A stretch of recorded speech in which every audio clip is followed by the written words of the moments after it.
Today marks the end of one thing and the beginning of another.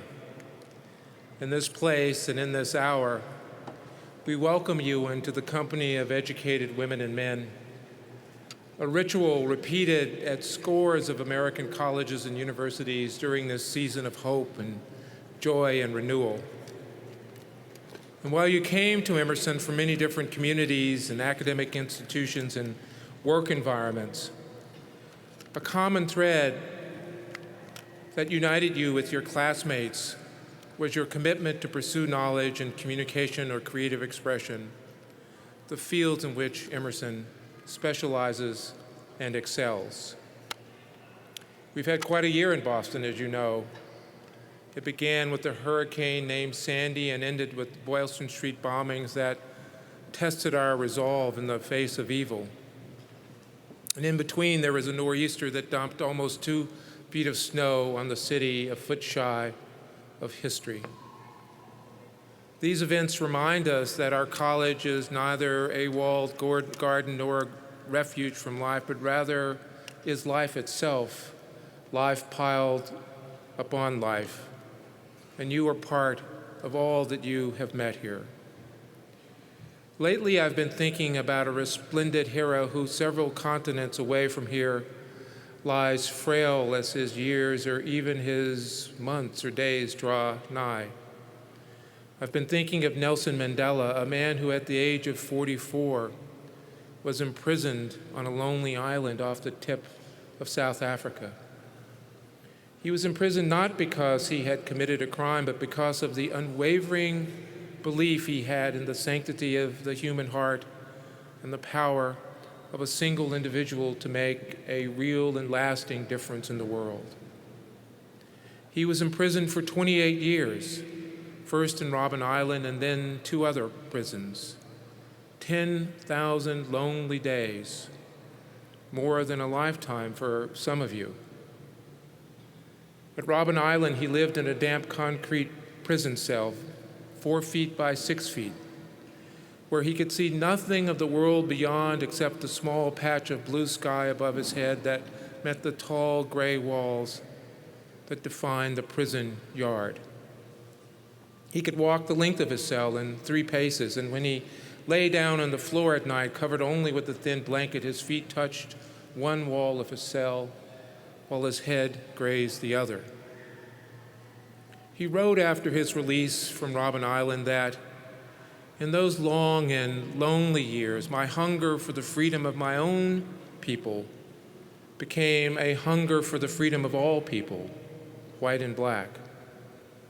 I knew as well as I knew anything that the oppressor must be liberated just as surely as the oppressed. Man who takes away another man's freedom is a prisoner of hatred. He is locked behind the bars of prejudice and narrow-mindedness. The oppressed and the oppressor alike are robbed of their humanity. 4 years after his almost 3 decades of imprisonment, he became, at the age of 76, the president of the country that had imprisoned him for more than half of his adult life. I've been thinking about the heroic temper that permitted him to re-enter the world upon his release without the soul-debasing remnants of bitterness or defeat. But mostly I've been thinking about the idealism and the resiliency and the hope that shaped his life. A fierce idealism of faith and equality and human dignity, an unimaginable resiliency to survive against all odds, 3 decades of isolation, cut off from family and friends, and a hope that the country he loved, despite its cruelty to him and others like him, would one day rise again, united as brothers and sisters within the warm embrace of liberty and, yes, and forgiveness. Let idealism, resiliency, and hope guide your way in life. Put your trust in these, and everything else will take care of itself. Whatever profession or path in life may be for you. And I want you to know that if Mandela lived in a heroic age, then so do you. Believe in your power to make of this old world a new world. Believe in your own thoughts. The highest merit we ascribe to Moses, Plato, and Milton, said Ralph Waldo Emerson, is that they set at naught books and traditions and spoke not what other people, but what they thought. So speak with conviction, but avoid arrogance. Be critical of the world around you, but without diffidence or indifference. Be discerning without being cynical, and brilliant without being boastful. Show deference to history without being imprisoned by it. And know deep down inside that moral courage is greater than fame or fortune, and that it outlasts both.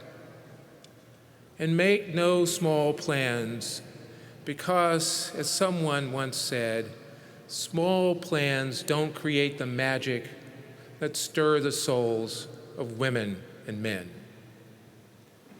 The disciplines and professional fields in which you have been educated have always been important, but perhaps no more so than today. Communicators wield enormous power. They define the world in which we live, or more precisely, how we view that world. They frame the issues we address and how we respond to them. They present products and services that shape human society. And they enable democracies to function by creating informed citizens. And as we have seen in recent years, new channels of communication in the right hands can empower communities to unite and topple oppressive governments. The creative arts, including writing books and poems and producing films, tap into universal human emotions and aspirations that can unite people of divergent backgrounds and faiths and beliefs. Because art has the capacity to elevate the mind and to connect us to life's enduring themes and humanize the landscape of historical events. At Emerson, we sought to give you access to the knowledge and tools you will need to play leadership roles in these important fields, including not only the acquisition of specialized skills, but also the broader knowledge of the implications of what you do and the context in which your work is conceived. Through your courses and projects, you developed knowledge and developed a network based on real-world experiences. You will leave Emerson prepared for increased responsibilities as an agent for change, as a motivator, as a leader, as someone who writes, whether poetry or prose or fiction or drama, with vision and with purpose. All of us assembled here today wish you happiness, but we wish you more than that. And while we wish you the prospect of making a living and a prosperous life, we wish you even more the prospect of living a good life. For while the first may bring you pleasure, the second will bring you a happiness that endures even when pleasure is absent. And as we depart today, let us, you and I, come to know that when we stumble or fall, for we surely will, that there are those who love us, who will pick us up and dust us off and point us in the right direction. And we are so grateful for their love. Let us, you and I, beware of holding back when those who love us want us to be that wonderful and splendid thing that we have never been. Let us, you and I, cherish and tend with care the friends, the many friends that we have made here. And when you depart from these halls of learning, may you find life work of noble note. May you find meaning in your commitment to others. And may your memories of Emerson be undying, always undying. Good luck and good cheer, and congratulations. Thank you very much.